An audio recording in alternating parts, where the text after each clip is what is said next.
حكاية النهاردة أظن إن هي حصلت مع أغلب، إذا ما كانتش حصلت معانا كلنا وكمان اتكررت مع ناس كتير مننا. أحمد شخص considerate جدا ومحترم وبيحب صحابه جدا جدا وبيحب يساعدهم. واحد صاحبه طلب منه في مرة إنه يخلص مشوار بداله، والمشوار ده علشان أحمد يعمله هيكلفه وقت وبنزين وفي احتمالية إنه يتأخر على شغل. بس بطبعه إنه ما بيحبش يرفض لصحابه طلب، وافق وبالفعل اتأخر على شغل. بس أحمد قال أهو يوم وعدى، ولكن أحمد ما كانش يعرف إن صاحبه هيطلب منه نفس المشوار ده تاني وتالت وكمان رابع. ولما أحمد قرر يصارح صاحبه ويفهمه إنه متضرر من المشوار، صاحبه زعل وأخد منه موقف. قصة أحمد وصاحبه مش قصة حقيقية، ولكن هي مجرد رمز لقصص كتير حصلت معايا وحصلت حواليا. أحيانا كنت أنا زي أحمد، وأحيان أخرى كنت أنا زي صاحب أحمد. وقبل ما أتكلم معاكم وأقولكم موضوع الحلقة النهاردة، خلوني أسألكم سؤال فكروا فيه شوية وخدوا ثانية من وقتكم وفكروا وبعدين جاوبوا عليه. انتوا شايفين مين الغلطان؟ أحمد ولا صاحبه؟ بصراحة بالنسبة ليا الغلط مش مقتصر على طرف واحد من الطرفين. أحمد غلط إنه مش من تاني مرة أو مش من أول مرة حس فيها إن المشوار ده حمل عليه ما راحش بلغ صاحبه إن المشوار ده بيأثر عليه بشكل سلبي وإنه بيأثر على شغل. من الآخر أحمد غلط إنه ما قالش لأ. وفي نفس الوقت صاحب أحمد غلط علشان شاف إن ده حق مكتسب وإن صاحبه واجب عليه إن هو يعمل له المشوار ده، وغلط إن هو ما تفهمش وجهة نظر صاحبه لما قرر يصارحه وحط نفسه مكانه في الموقف ده لو كان الأمور معكوسة. وبصراحة ده يودينا لسؤال تاني، هو كده صاحبه بجد؟ بس السؤال ده مش هنجاوب عليه دلوقتي، هنجاوب عليه قدام شوية في الحلقة. موضوع حلقة النهاردة هو الباوندريز أو الحدود في العلاقات. مش بس العلاقات العاطفية، لأ، ده العلاقات مع الأهل والأصدقاء وزملاء العمل والجيران والصديق عامة العلاقات بشكل عام، بما فيهم علاقتنا بنفسنا. أول سؤال هيجي في دماغنا، طيب يعني إيه boundaries؟ تعالوا كده نتخيل إننا اشتريت شقة جديدة وفرشتها ووضبتها حلو جدا، بس نسيت حاجة بسيطة، نسيت أركب للشقة باب. فالشقة دي اتسرقت، رحت فرشتها تاني، راحت اتسرقت تاني، والموضوع اتكرر معايا 3 مرات لحد ما عرفت إن المفروض أركب باب. بس بدل ما أركب باب قمت بنيت حيطة، قلت عشان ما تتسرقش تاني خالص. فتاني يوم جالي ضيوف بحبهم جدا ونفسي أشوفهم وأقعد معاهم وبيحبوني، بس معرفتش أدخلهم ولا حتى عرفت أخرج لهم عشان أنا بنيت حيطة، مع إن المفروض إن كنت أبني باب. ببساطة شديدة جدا الشقة هنا هي سلامنا النفسي وصحتنا النفسية، والحرامي دي العلاقات الغير جيدة، والضيوف دي هي العلاقات الجيدة والعلاقات الطيبة اللي احنا حابينها. والحيطة اللي أنا بنيتها دي الحدود الزايدة. إنما بقى بالنسبة للباب فهو ده موضوع الحلقة، الباوندريز أو الحدود الصحية واللي المفروض نحطها لنفسنا في العلاقات.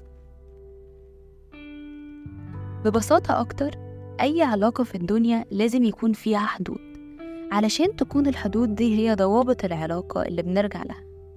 ومش معنى إننا هنحط حدود في العلاقات بتاعتنا هو إن احنا هنكون أجريسيف ودفاعيين أو إن احنا هننعزل على الناس. بالعكس، الحدود دي احنا بنحطها علشان نقدر ندي بشكل أفضل في العلاقات ونقويها، لأن زي ما بيقولوا كده العلاقات مبنية على مبدأ هات وخد. طيب هي الباوندريز أو الحدود دي ليها أنواع؟ ليها أنواع كتير جدا، ومن أشهرها الفيزيكال باوندريز أو الحدود الجسدية، الإيموشنال باوندريز وهي حدود العواطف والمشاعر، وبصراحة دي أنا بحب ألخصها في مقولة المشاعر لا تناقش. الفيربال باوندريز ودي الحدود اللفظية اللي بتحدد طريقة كلامنا في التعامل مع بعض هتبقى ماشية ازاي. والتايم باوندريز وهي اللي بتوصف أحقيتي في اختيار ازاي أنا من حقي إن أنا أقرر أقضي وقتي. وفي ال spiritual boundaries، حدود المعتقدات والإيمانيات. الشخص اللي قدامي لو عنده معتقدات معينة وإيمان معين وديانة مختلفة عني، ده شيء يخص هو، مش من حقي إن أنا أتدخل في ده أو أبدي رأيي في حاجة زي ده أو أدخل نفسي في حاجة مش بتاعتي. وآخر نوع هو ال financial boundaries، الحدود المادية. يعني من الآخر ما ينفعش أروح أسأل حد أنت بتقبض قد إيه؟ أنت بتصرف قد إيه؟ طب أنت بتصرف في إيه؟ طب أنت المفروض تحوش. دي حاجات خاصة جدا. لو الشخص اللي قدامي جه شارك معايا بعض المعلومات دي، شكرا. ولو مشاركش ما ينفعش أروح أسأل. طيب هي الحدود دي إحنا هنطبقها على مين؟ هل هنطبق الحدود دي على الناس الغريبة بس في حياتنا، ولا ما بيننا وما بين الأوبوزيت سيكس، ولا مع مين بالظبط؟ وبصراحة الحقيقة إن الحدود دي بتطبق على كل الناس، الغريب والقريب والصحاب والزملاء في العمل، حتى ما بيننا وما بين نفسنا لازم يكون في حدود. وطبعا نفسك هي أول حد المفروض تطبق عليه الحدود دي. أظن إن بعد ما عرفنا يعني إيه حدود وبنطبقها على مين، محتاجين نعرف هنطبق الحدود دي إزاي. تطبيق الحدود هنقسمه نصين، أو يعني أنا بحب أقسمه لجزئين. الجزء الأول وهو الحدود مع نفسي، والجزء التاني هو الحدود مع الناس اللي أنا بتعامل معاها. بالنسبة للحدود مع نفسي، ودي بتتلخص في الديسبلين مع النفس أو الانضباط مع النفس. مثال الالتزام بالبادجت الشهرية اللي أنا حاطاها لنفسي، إني ما اشتريش حاجة أنا مش محتاجاها، أنظم السكرين تايم بتاعي على الموبايل وعلى اللابتوب وكل الحاجات اللي شبه كده. طيب هنفذ ده إزاي؟ هننفذ ده عن طريق 3 خطوات.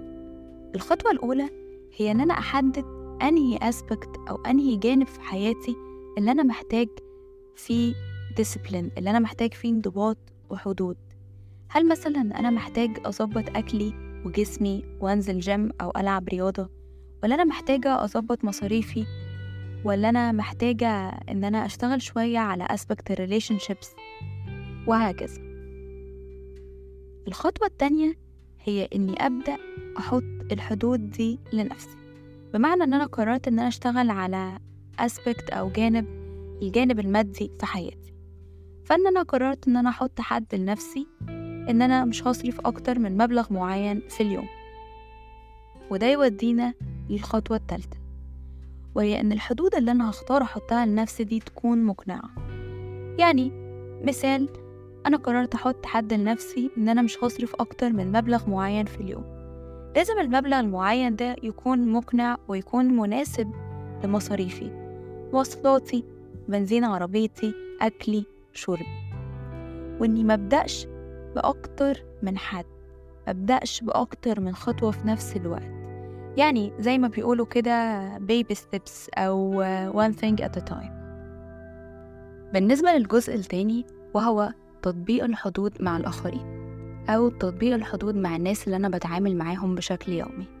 الطريقة دي مش طريقتي، الطريقة دي من كتاب Boundaries When to Say Yes How to Say No by Henry Cloud. بجد أنصحكم إن انتوا تقروا الكتاب ده، أو حتى تسمعوا الأوديو بوك، أو حتى لو ما بتحبوش تقروا كتب أو تسمعوها، أنصحكم إن انتوا تقروا ملخصات للكتاب ده أو تسمعوا ملخصات للكتاب ده على اليوتيوب. الطريقة بتتلخص في 3 خطوات. أول خطوة هي establishing، تاني خطوة هي maintaining، تالت خطوة هي respect. أول خطوة وهي خطوة establishing، وهي إن أنا أحط الحدود دي. أنا اللي بحط الحدود، ومش المفروض إن أنا أعتذر أو أحط مبررات للحدود اللي أنا بحطها لنفسي مع الآخرين، أو الحدود اللي أنا بحطها عشان الآخرين يلتزموا بيها في التعامل معايا، لأن ده بيكون حاجات بتريحني أنا نفسيا، وزي ما قلنا في أول البودكاست إن ده لسلامي النفسي وعشان أقدر أدي في العلاقات، فإحنا مش مطالبين نعتذر عن حاجة زي كده. تاني خطوة وهي خطوة المينتيننج. الشخص اللي قدامي ممكن ينسى إن أنا حطيت الحدود دي وممكن يتعداها، فأنا هحتاج إن أنا أفكره. بس لازم أخلي بالي هل اللي قدامي هو فعلا بينسى الحدود دي، يعني الموقف حصل مرة بس، ولا هو بيتعمد إن هو دايما يتعدى الحدود دي، فمعناها إن هو مش محترم الحدود اللي أنا حطيتها. تالت وآخر خطوة هي خطوة الريسبكت، الاحترام. لازم تحترم حدودك وتحترم حدود الناس اللي حواليك، علشان الناس تحترم الحدود اللي انت حاططها لنفسك في التعامل. يعني من الآخر احترمني عشان احترمك، وانا احترم نفسي علشان انت كمان تحترم. تعالوا نرجع مع بعض شوية ونفتكر مثال الحيطة والشقة والباب. قلنا هناك مصطلح اسمه الحدود الزايدة. يعني ايه حدود زايدة وايه الفرق ما بينها وما بين الحدود العادية او الحدود الصحية زي ما قلنا؟ الحدود الصحية هي الحدود اللي اتكلمنا عليها طول البودكاست وشرحناها طول الابيسود وقلنا هنطبقها ازاي. انما بالنسبة للحدود الزايدة هي اللي وصفناها في اول الحلقة بالحيطة اللي بنيناها بدل ما نبني الباب، او بمعنى اصح هي الانعزال اللي بتخلي الناس تشوفك كشخص من الشخصين دولت، يا اما شخص كنترولر او متحكم، يا اما شخص non-responsive يعني شخص غير متجاوب. وفي الحالتين الناس مش هتكون مستريحة في التعامل معاه. الشخص الكنترولر أو الشخص المتحكم، الناس اللي بتتعامل معاه بتكون بتتعامل معاه من جانبين، بتتعامل معاه بندم أو بخوف. ندم إن هم ندمانين إن هم اتعدوا الحدود دي معاه عشان خايفين من رد الفعل بتاعه، أو خوف خايفين إن هم يتعدوا الحدود دي عشان برضو خايفين من رد الفعل بتاعه هيكون إيه. فمش دي أكتر طريقة مريحة في التعامل، وما أظنش إن حد هيكون حابب إن الناس دايما تكون بتتعامل معاه من منطلق الخوف أو الندم. إنما بالنسبة للشخص non-responsive، الشخص الغير متجاوب، هو شخص من الآخر مش عايز حاجة من حد ولا عايز حد يطلب منه حاجة، يعني عايز يعيش لوحده. شخص صعب في التعامل، صعب الوصول إليه، عايز يقفل الدنيا على نفسه ومش عايز لا حد يكلمه ولا هو يكلم حد. وما أظنش إن إحنا حابين إن إحنا نوصل للبوينت دي في حياتنا. في الآخر حابة أكد عليكم إننا مش هنفرض الحدود دي بطريقة أجريسيف مع الناس، وإن الهدف الأول والأخير من الحدود هو سلامنا النفسي، وإننا نحسن من نفسنا ونحسن من علاقتنا مع الناس.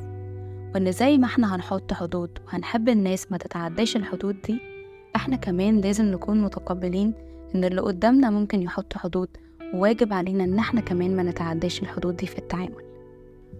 وبكده نكون وصلنا لآخر حكاية النهاردة. بتمنى لكم أسبوع سعيد وحياة سعيدة، وأتمنى إن انتوا تكونوا دايما في أحسن حال. أشوفكم التلاتة الجاي.